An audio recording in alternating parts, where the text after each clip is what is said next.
Hello, this is Straight Talk Recovery. We're glad you tuned in. My name is Richard Campanero. I am a behavioral analyst, and we have some exciting things to share with you. This is first in a very brief series. We'll continue to go on as long as you find this is helpful. I have been a behavioral analyst for 30 years and specializing in the area of recovery. My colleague Kirk Scarborough here would love to share some insight about him to you. Thank you, Richard. And what a beautiful place we have. Absolutely. Right here. Yeah, thanks for having us. Well, my background, I've been in marketing and sales all of my career. Worked for several Fortune 500 companies. I've had my own company. And also, I'm very, very humbled to tell you that I've been sober for 39 years. And married to the same lady 61 years, and we have a beautiful family. And so I look forward to having this time with my dear friend. And we've been friends for virtually probably 40 years. And so we have a lot in common. Ladies and gentlemen, if you'd like to talk to us at any time, feel free to call. We're on call 24 hours a day. The phone number is 702-582-9119. Our organization is called Straight Talk Recovery. We're a nonprofit. We don't do this for any income whatsoever. But the one thing we can assure you of is that our systems can help you. There's no psychobabble, and we're here to help you get clean and sober and eliminate any other addictions you think you have.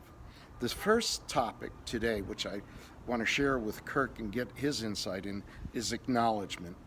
We know from a behavioral standpoint, you cannot change what you do not acknowledge. So acknowledgement is a huge first step in becoming clean and sober. Denial is your enemy. It will always defeat you. Now, there are certain steps that you should take, and that's the type of thing we're going to do for you in this series, is give you a lot of steps to take that will help you. The first step, obviously, is acknowledgement. So, Kirk, one of the questions I think we would like to ask you and the viewers out there is, did you resist acknowledging that you had a problem at first? That's a wonderful question, Richard, and absolutely. You know, and I'm going to share with you my personal experiences. I didn't know I had a problem. You know, it seemed like everybody else around me, my family, my friends, all knew I had a problem, and my problem was alcohol. But I didn't realize it. And so I went for a long time really trying to destroy myself and everything around me before I could realize that, you know, there was something going on in my life that just wasn't right. And so, yeah, no question about it. The first part is acknowledgement, you know, admitting. And frankly, my experience is if you're not willing to admit you have a problem, then you probably don't have a problem. Well, is there one person or something that brought you to say, hey, I acknowledge that I have a problem? Was it a person, a book, anything like that? Can you share that with us? Yeah, I can. Frankly, it was my wife. And, you know, we'd been married. We were high school sweethearts, and we'd been married a long time. And it was my wife who really said, you know, you've got a problem. And frankly, if you don't do something about it, there's going to be some disaster things happen, possibly to you and to our family. And that's when I began to realize that I needed to do something. The question was, okay, do what? And I think that's what a lot of people out there are probably wondering. You know, okay, so that's great. Yeah, I think I got a problem, but what do I do? Right. And that's why we exist. Our mission is to bring you the what to do in a series of these videos, short and brief, but straight talk, in the things that the viewers can do. Kirk, how long did it take for you? How long were you drinking, and then you decided, hey, I've got to make a change? Yeah. Well, I've been sober 39 years, a little over 39 years, Richard.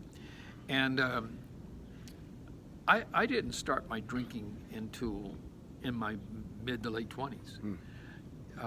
It's just a matter of circumstances, where I live, what was my environment at the time, where was I employed. And but what I could tell you is that when I found alcohol, I found something that I had been looking for a long time. And for me personally, and I think a lot of you out there who are viewing this may touch you. I drank for the effect. Mm-hmm.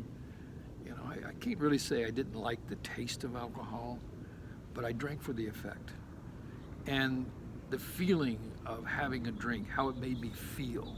It's probably no different than someone who may have another addiction. It's how you feel inside. Mm-hmm. It gives you this aura of, wow, man, that's just great, Well, here you are, Kirk. I know that you mentioned we've been friends for 40 years. You have a great marriage, a great family. You were a successful, and still are, a successful businessman, but you started drinking. And you came to acknowledge that you had the problem. And the last question is, in the process, did you acknowledge your problem to others besides your family? Yes, I did. And this is not a yes or no, folks, type of Right. of Right. time here.